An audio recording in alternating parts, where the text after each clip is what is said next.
TV में वो नेता कहले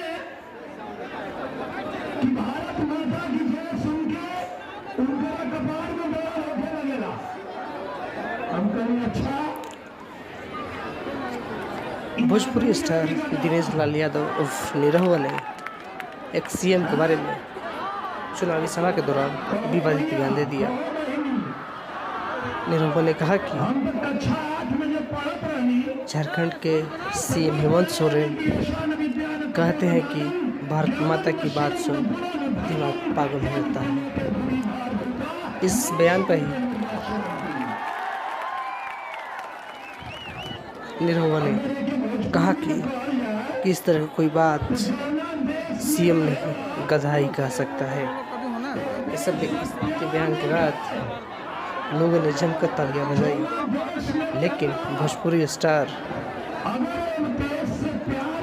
तूफानी बयान के बीच एक कंट्रोवर्सी बातें छोड़ गए। इसको लेकर जमकर उनकी आलोचना हो रही है।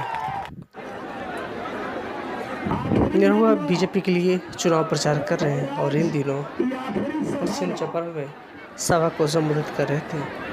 इस दौरान ही उन्होंने ये विवादित बयान दिया है।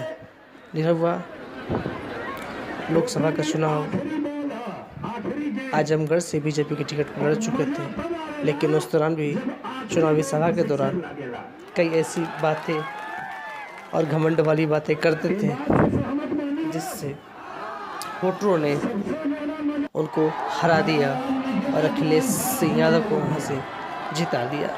उस समय भी निरहुआ ने कहा था कि भगवान भी मुझे चुनाव हरा नहीं सकते हैं, लेकिन उनको हरा दिया। एक बार फिर से निरहुआ विवादित हैं।